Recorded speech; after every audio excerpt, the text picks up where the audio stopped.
This record is a message to young people, to people under the age of 25, and certainly to people under the age of 40. If you're over the age of 40, I'm not sure that you should listen to this record. What I'm going to say might make you mad. I don't like to get people mad.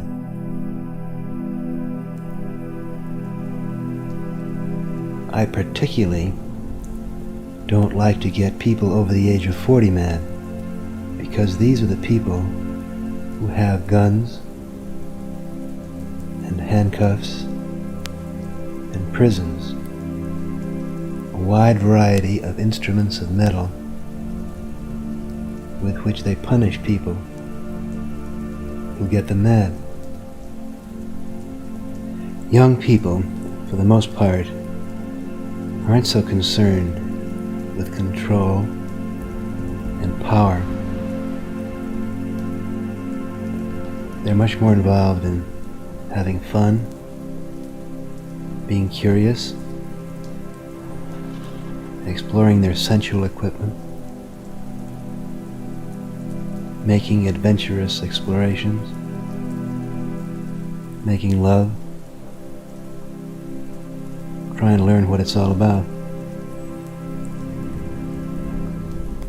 I have personal experience which has taught me how fierce people over 40 can be with those who challenge their beliefs. Down in Texas, there are a group of men over 40 who got so mad at what I'm saying that they sentenced me to prison for 30 years.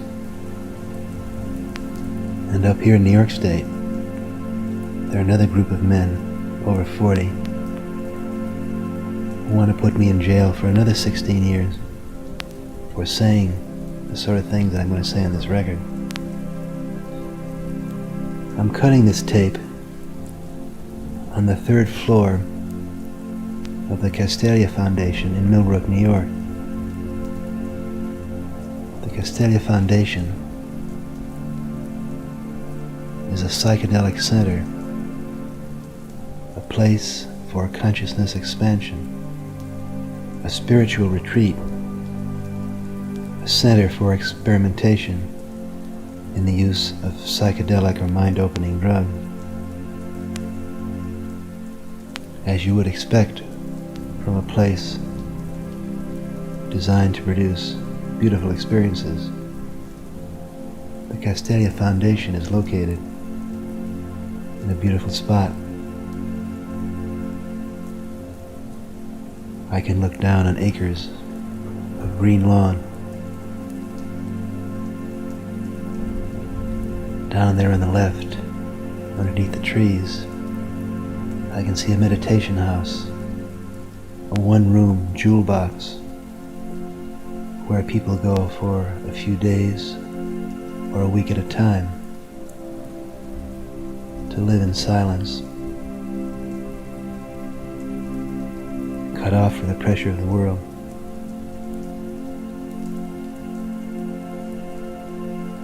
Turn on, tune in to their inner possibilities.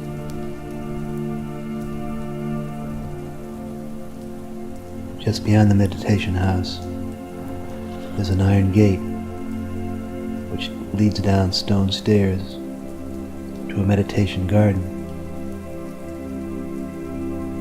There's a huge maple tree, 20 feet in diameter, ponderous, stately limbs. About 15 feet up in the tree, there's a tree house lashed with spider web roping. A beautiful elven girl with golden hair is living there this week. Beyond the tree, there's an apple orchard and an organic garden. Farther out around the house, there are meadows, sacred groves, pine forests, waterfalls, brooks. The main house itself is 4 stories. It has slanting copper roofs. At different seasons and at different times of the day and night, we lie in the green roofs and watch the sunrise or the sunset or the full moon come up over the eastern trees. There's a red chimney which runs 5 stories, facing south, and on the chimney there are painted the interwoven triangles, the seal of Solomon, the sacred symbol found over every Vishnu temple in India. This is one of the oldest symbols in human history.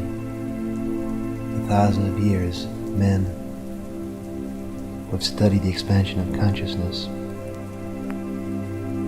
and the meaning of the inner life have used this symbol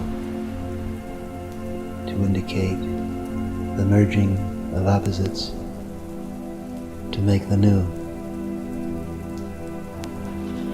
the merging of man and woman, of dark and light, of electron and proton, of winter and summer. The outdoors is set up for LSD session because the LSD experience is too powerful, too organic, too ancient to be contained within rooms and houses made by man. There are many shrines inside the great house. In fact, almost every room in the house is designed to produce a specific turn-on.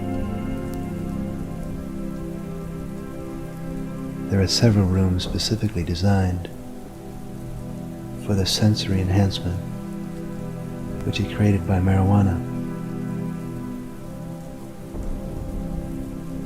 Many of the rooms are designed for those sacred ceremonies which can only occur between man and woman, seeking to deepen and enrich their communion. And there are other rooms designed to produce the psychedelic experience by the use of light, color, and sound.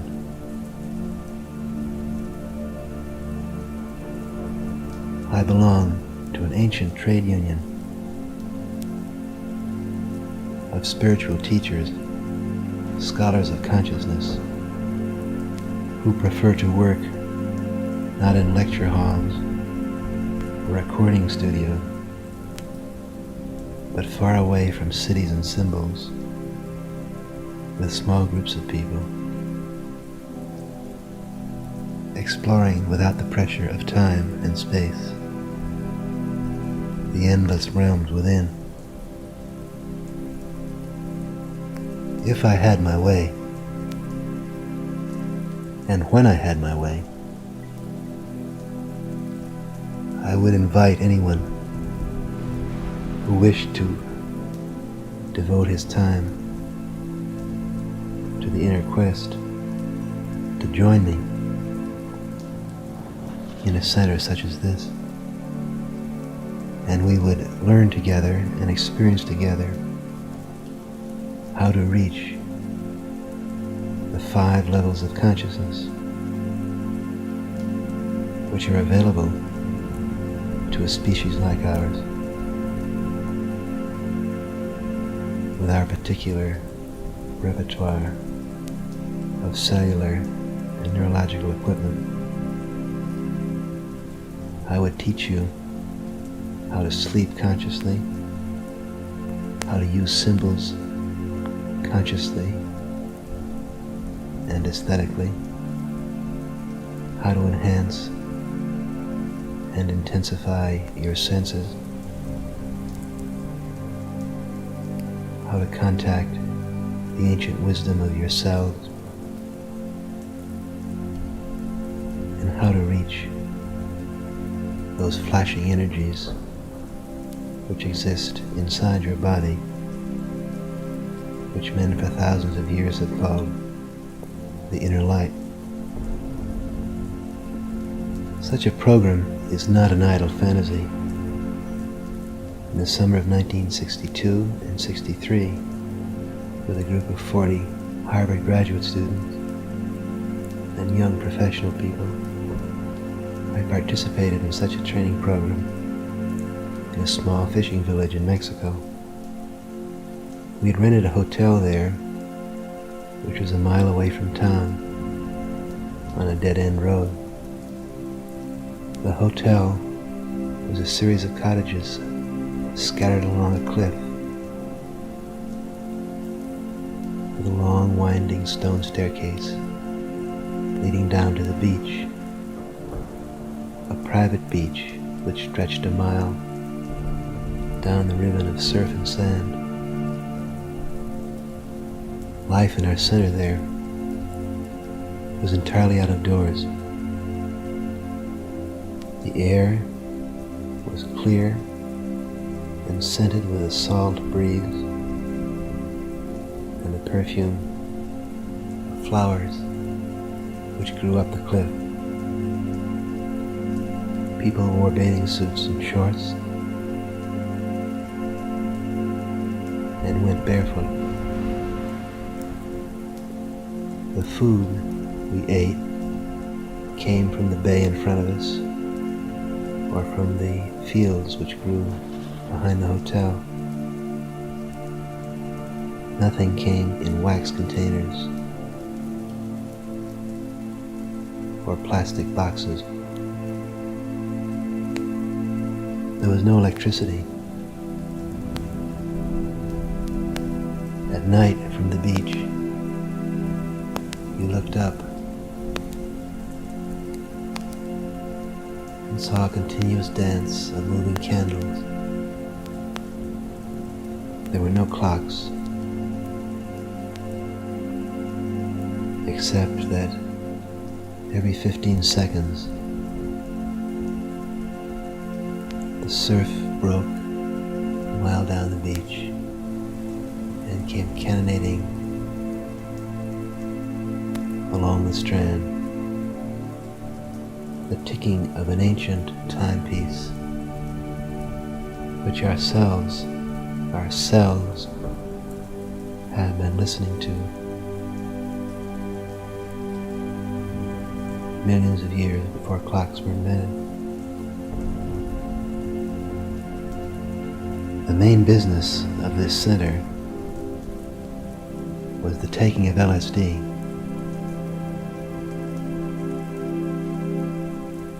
On any day, 1/3 of the people present would be sitting on the beach or crowded around a table on the open dining patio, planning the session that they were going to have that night,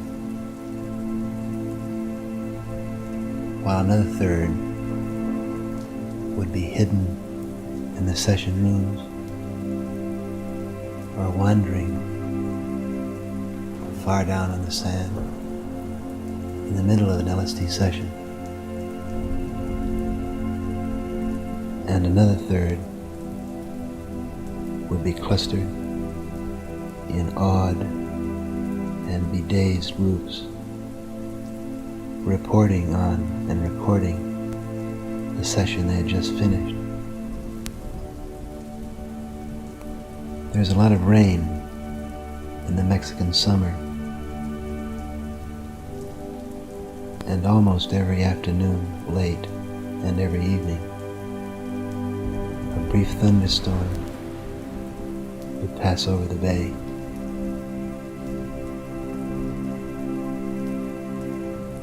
Lightning would crackle down, and the beach, the ocean, and the surrounding hills would flash into lightning view.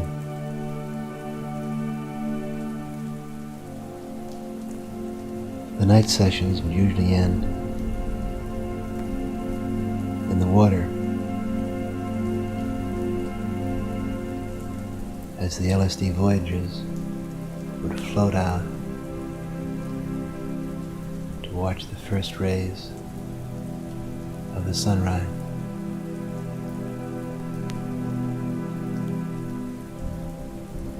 In addition to being a sensory paradise and a spiritual oasis, the center in Mexico was productive and profitable. Scientific reports were written, articles published. The center paid its own way. But eventually, this gentle and harmonious way of life came to the attention of the police, a group of people who were not especially dedicated to growth, pleasure, and spiritual discovery. The center was closed, and the group dispersed.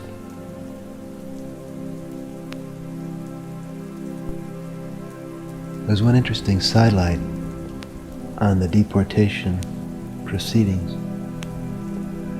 Of the 3 Secret Service agents from Mexico City who closed the center, one was under 30 years old. I got to know him fairly well because he was intensely curious about what we were doing and what we were experiencing. He had a Cuban girlfriend and used to smoke marijuana with her. He also had a brother who was the governor of another state in Mexico.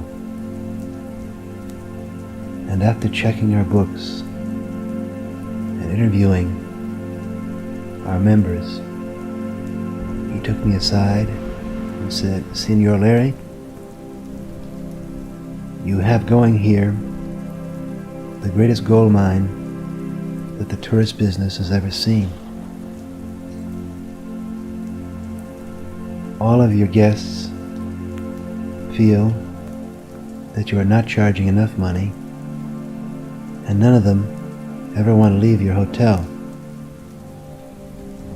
Come to my brother's state, and we will find a hotel, and let me be your partner."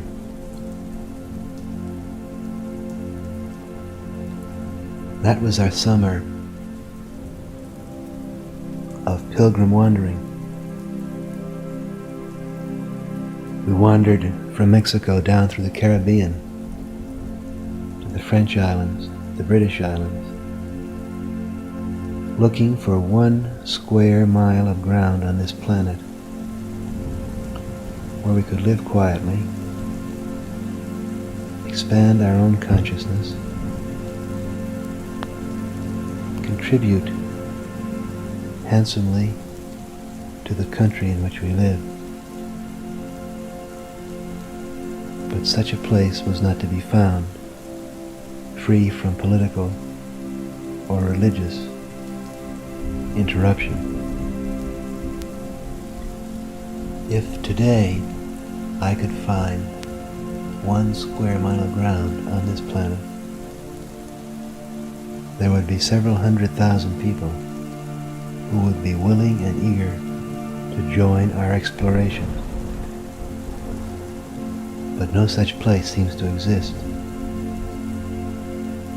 For the first time in human history, there seems to be no land of exile or immigration where groups of people sharing unpopular spiritual beliefs and practices can remove to live in peace. Our own country, you remember, was founded by exactly such small groups of religious exiles. Why is it that every generation forgets this lesson of the past?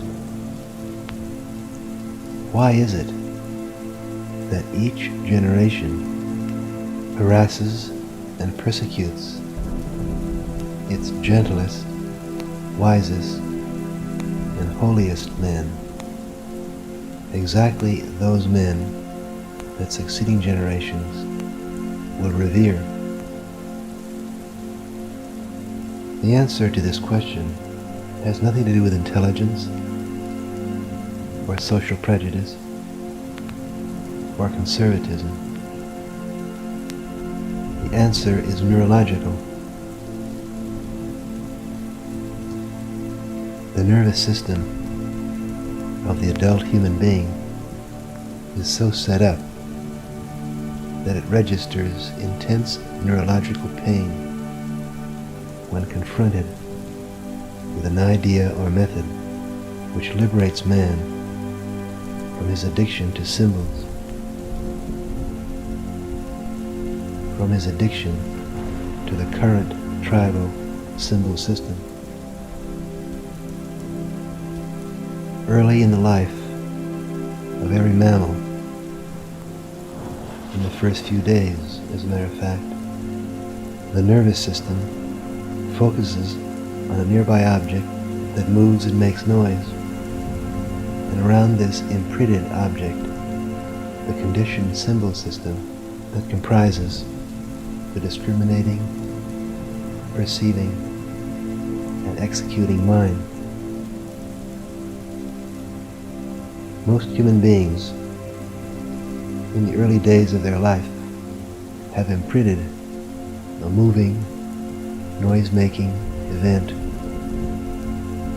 which they call mother, and upon this imprint they base their conceptions of what is right and real and true. Almost everyone is painfully afraid of displeasing mother, is painfully shocked by confronting an idea or method which can liberate consciousness from the original imprinted chessboard. President Eisenhower ran this country in such a way as to avoid displeasing his mother, who ran a small town store in Iowa. President Johnson maps out national and international policies designed to please his mother. Defense Secretary McNamara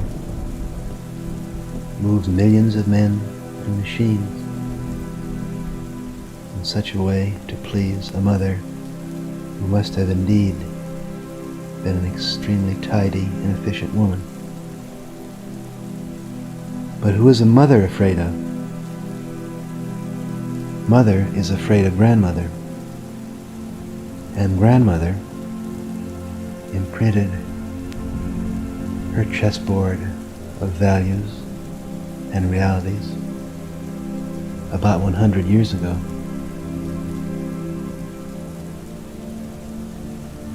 Now here we come to my problem as a spiritual teacher in 1966. I can turn you, the younger generation, on to your own spiritual potentialities. But if I do so, I get in trouble with your parents.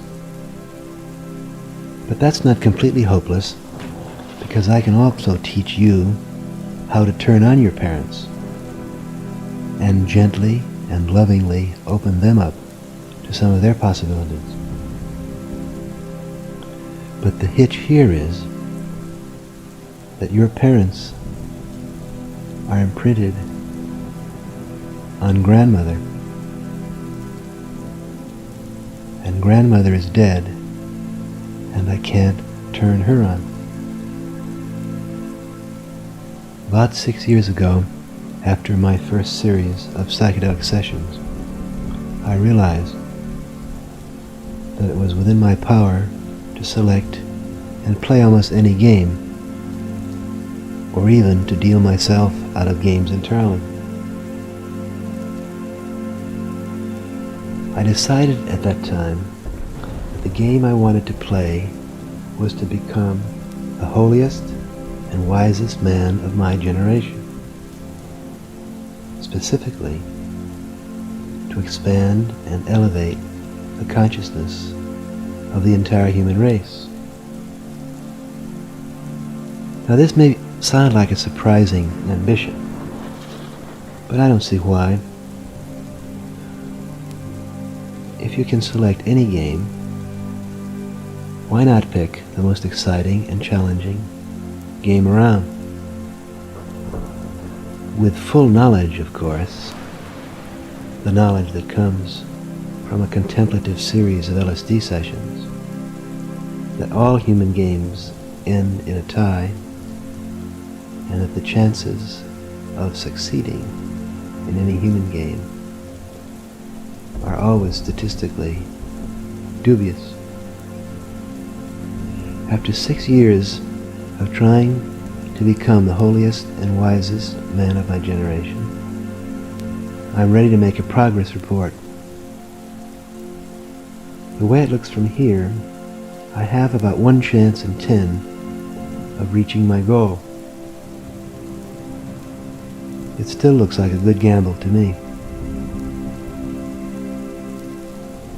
In the last 6 years, we have witnessed an astonishing expansion and elevation of human consciousness in this country, and an equally predictable reaction of panic and anguish against this psychedelic revolution. When we started researching the use and benefits of psychedelic drugs at Harvard 6 years ago, we ran into a puzzling situation. We discovered very early in the game that we could predict the reaction of anyone we talked to about LSD by knowing one thing about the other person, and that was his age. The competent and distinguished psychologists and philosophers at Harvard, exactly those men whom you would expect would be most entranced and delighted at a new tool for studying consciousness, responded with boredom, impatience, and irritation at our reports about the psychedelic experience.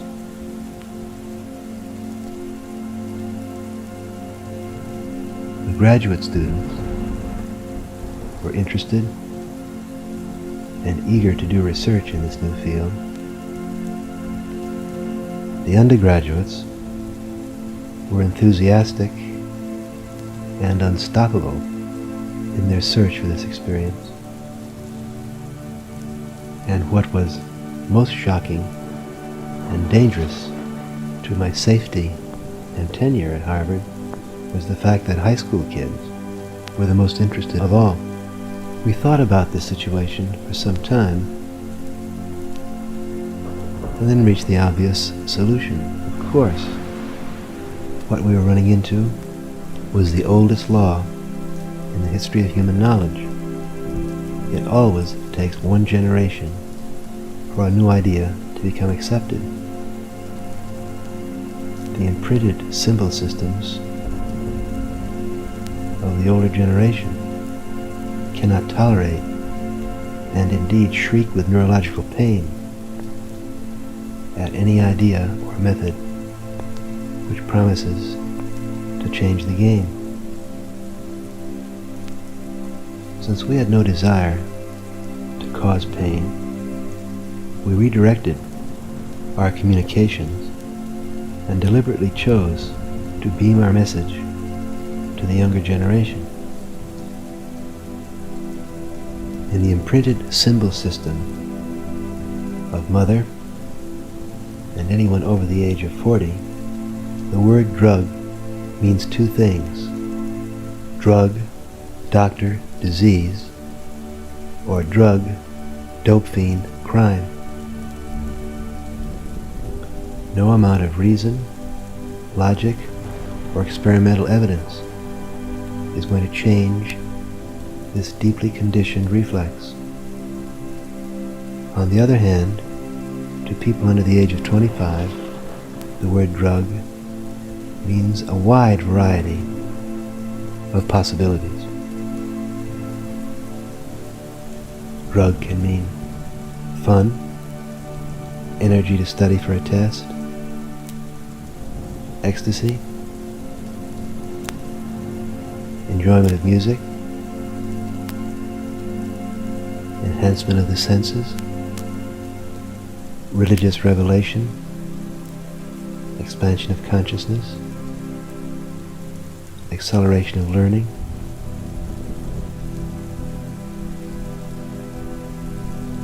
For the last few months, I have been lecturing to audiences about the psychochemical revolution. I have pointed out that almost every neurological laboratory in the country is working with some chemical which can accelerate learning, expand consciousness, enhance memory, increase creativity. I tell these audiences that in the future, the question will be asked, not what book do you read, but which molecules are you using in your learning process? As I make these predictions, I watch the face of the audience, and I see the men over 40 frown in amazement and irritation. Is this fool suggesting that our college students become dope addicts? And I watch the faces of the young people saying, sure, where can we get it? When do we start? Any pioneer in the field of knowledge must, if he's going to retain his sanity and good humor, remember the lesson of history. It takes one generation for a new breakthrough to become absorbed and used. The young graduate students and psychiatric residents who were working on our project 6 years ago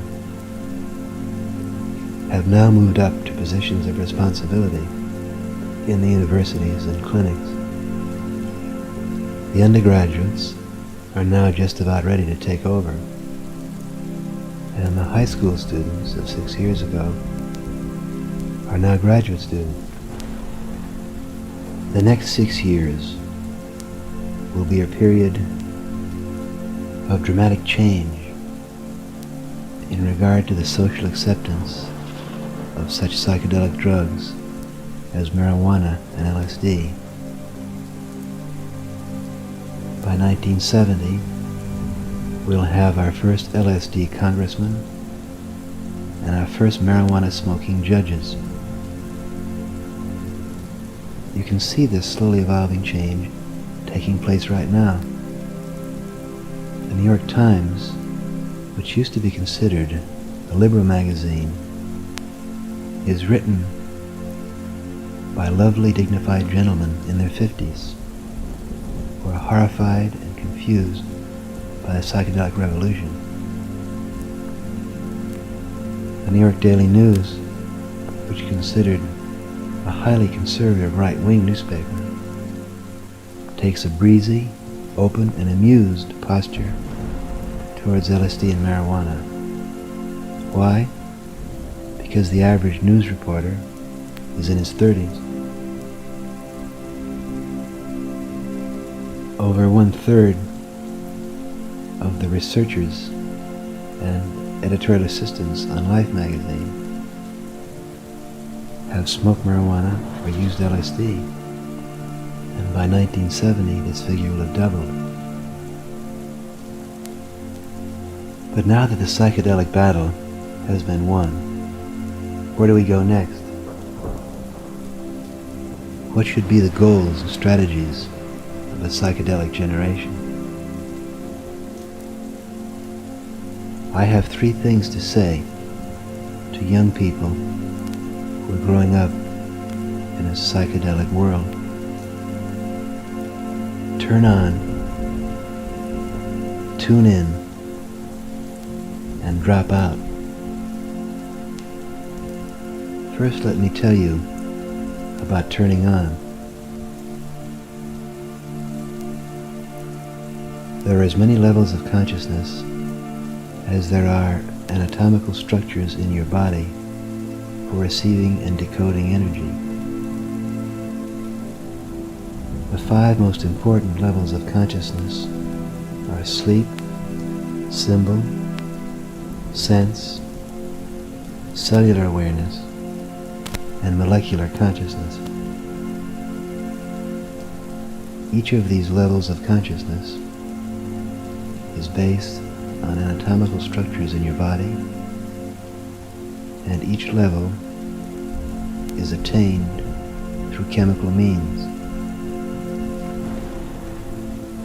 In the future, the educated man will be the one who can move his consciousness deliberately, planfully, and precisely from one level to another for specific and harmonious purposes. The religion of the future will be based, as were the religions of the past, upon the human body and the myriad wonders within this temple. Any external event which distracts you from learning how to understand and use the machinery of consciousness within your body is irreverent and irrelevant. Within the temple of your body, there are hundreds of shrines, each of which can produce a revelatory and ecstatic experience, which is unique and meaningful in its own right. Psychochemicals are the instruments of the new knowledge and the sacraments of the new religion. But do not be deceived. The yoga of drugs is the most complicated, difficult, and demanding discipline of them all.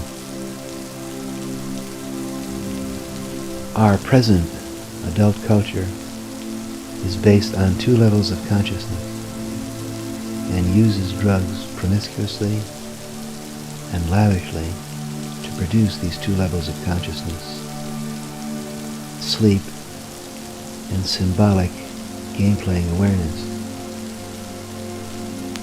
The average American knows how to put himself in a state of somnambulance and stupor by using our most popular drugs, barbiturates, tranquilizers, and alcohol, all of which are addictive, narcotic, and toxic substances. They dope you, and they can kill you. The average American is heavily addicted to the symbolic level of consciousness, hooked to external, tribal patterns, which he calls normal reality. The average American uses drugs to put his consciousness in a state of symbolic game playing. The first thing he does in the morning is take coffee or caffeine. The American who's involved in hectic, demanding game-playing sequences takes an energizer. At 5 o'clock, with symbols and symbolic sequences whizzing around in his head, the average American rushes home and puts himself in a mild state of stupor with alcohol. Drugs which stupefy and drugs which energize are simple, coarse, and vulgar procedures. They require no sensitivity, training, or skill. Chemicals which open up the mind, accelerate mental activity, and deepen consciousness demand lengthy training and disciplined, systematic study. Marijuana, for example, is a chemical which enhances the sensory level of consciousness. Marijuana is used to tune out the symbolic game and to turn on the senses. The retina of the eye quivers as light hurtles into it at the speed of 186,000 miles a second.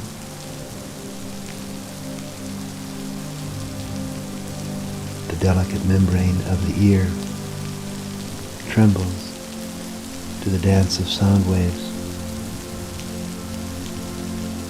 This is why marijuana adepts turn on before they go to a museum or to a flower garden, or why musicians have for many years used cannabis as an enhancer of their auditory sensibility and their musical creativity.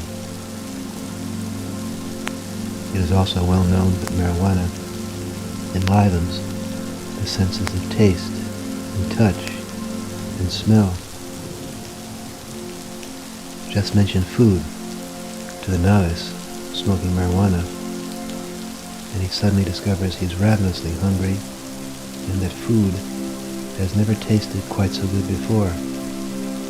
Of course not, because eating to the symbol addict is like fueling a car, but to the person turned on with marijuana, each grain of food sets off grenade explosions of sensation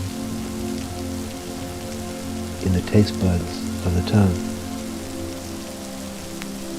The aspect of marijuana which is most frightening to a prudish, puritanical culture or to an impotent generation is the enhancement of the tactile sense. Marijuana is a powerful intensifier of the sexual experience. This does not mean that marijuana leads to sexual activity. I would estimate that there is less sexual activity during marijuana sessions than in drinking bouts. But the sexual moments are exponentially expanded in the direction of heightened receptivity. Alcohol, of course, is the drug which leads to sexual excesses. It is well known that alcohol is the easiest instrument for seducing a woman. You load her up and roll her over. But the problem with alcohol as a sexual instrument is that the morning after, neither you nor she remembers much about what happened the night before. And that may be merciful, because what you would remember is a crude, brutal, fumbling sexual encounter, which is best forgotten. By contrast, the sexual union under marijuana is a slow, rhythmic, mythic, highly ceremonial, unfolding, and unifying. I would say that very few of the millions of Americans who smoke marijuana know how to use this delicate and subtle instrument. Most marijuana is smoked in highly stylized cult situations, which fail to take into account the sensory and intimate nature of the experience. I predict that in the next 10 years, we will see dozens of manuals outlining methods for harmonizing the intersection of external energy and sense organs by the use of marijuana. But the training and sensitivity required for the use of marijuana is nothing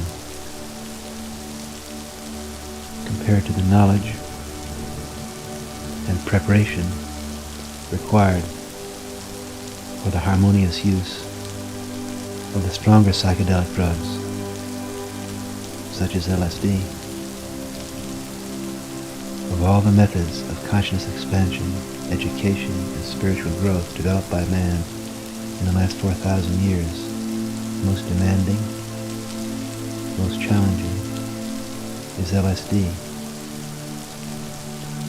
LSD and similar drugs are direct chemical keys to the ancient texts of cellular wisdom. They put one in direct contact with RNA and possibly DNA species wisdoms which have been stored up for some 2 billion years. I have taken LSD 311 times. Each time I have found the experience awesome and awful. And what I have learned from these many voyages is the humiliating lesson that there is more to learn within my own body than I could grasp in 1,000 lifetimes. Each second of an LSD experience renders one a baby crawling on hands and knees in 1,000 Smithsonian institutes and libraries of Congress, all built into each cell of your body. Lesson number 1 then is turn on until you have made contact with the wisdom within the temple of your body. All your external activities are those of a robot performing stylized but automatic motion. Lesson number 2 is tune in. Begin to harness the energies which you are releasing into a harmonious exchange with the external environment. Take LSD and then look at your house. You will see, as someone from another planet would see, that you are living in the home of an insane robot. Slowly and planfully, you begin to change your house so that it becomes an external representation of the beauties you are discovering within yourself.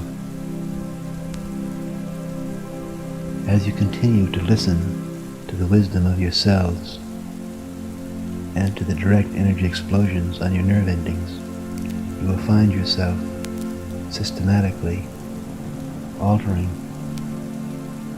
where you live, with whom you spend your time, and what you allow to contact your nerve endings. You will find yourself moving out of stereotyped routines, moving out of cities, moving away from repetitious, tribally imposed sequences.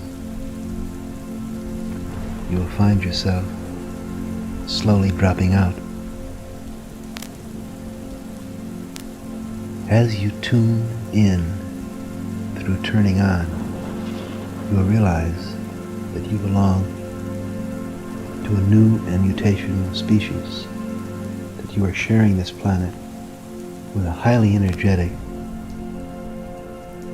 rather destructive, and tragically robot species, namely the older generation. Every baby that is born is a mutant. Every baby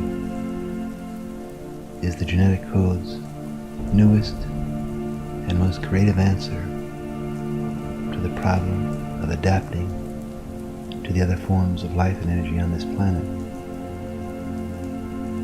A generation of adults, human society, attempts systematically to block this mutant promise.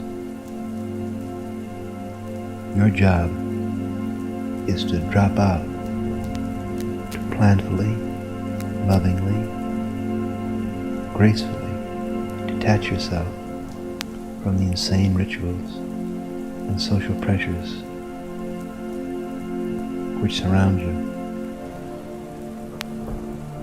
You cannot drop out externally until you have detached yourself internally. You must leave your job. You must leave your school. You must leave the city. You must leave all of your social connections, which do not make sense to your sense organs and your cells. You cannot do this alone in acts of isolated rebellion. Detaching yourself from the insanity of society requires group action.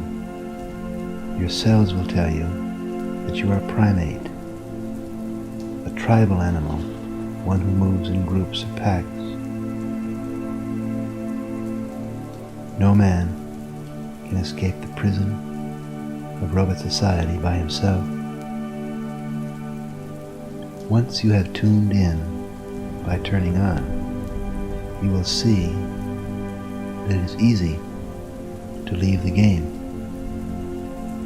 You have been born into an insane asylum, and it is simple and obvious to take advantage of the insanity around you to make your escape.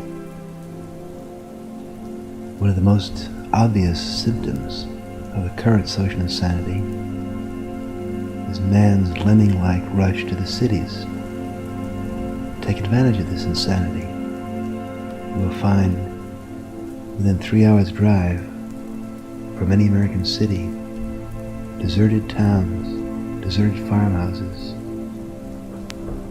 vast regions of forest and meadow and farmland which can be rented or bought.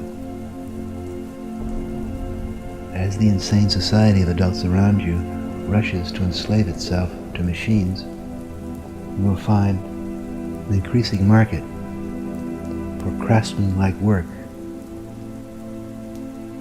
or for the production of articles which are too beautiful or too private to be made on mass assembly line. But not in rebellion. Drop out by tuning in. As you drop out, you will find that you do nothing which is not an act of beauty. And this is how you will make your living. Because nothing made by a machine can please a sense organ of a human being, or can make sense to the cellular wisdom inside a human being.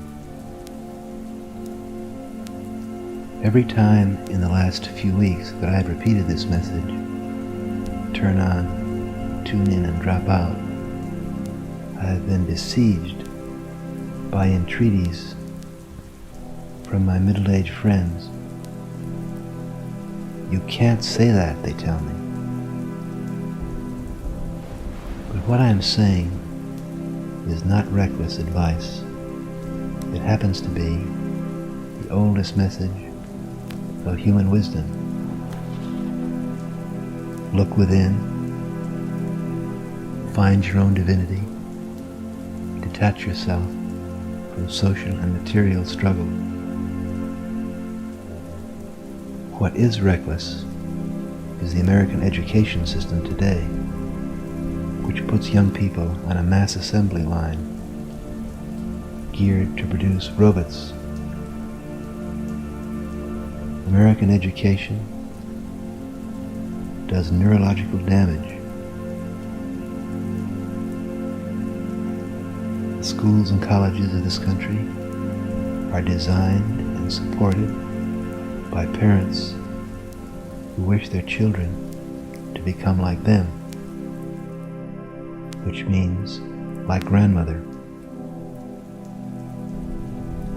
One final word to the young people who listen to this record. Be cool. Remember, overt rebellion is part of the game. Be cool. Evolution is a silent, invisible process. When the first young amphibians began to slither out of the water, they didn't print manifestos or join picket lines. They did it in small, private, loving groups. The wisdom of yourselves will tell you that the work of evolution does not involve political action. Remember, too, to be kind. Do not frighten your parents unnecessarily. Turn on your parents. I don't mean drop LSD sugar cubes in their coffee cups. Start turning them on at the first level of the psychedelic hierarchy. Turn them on sensually.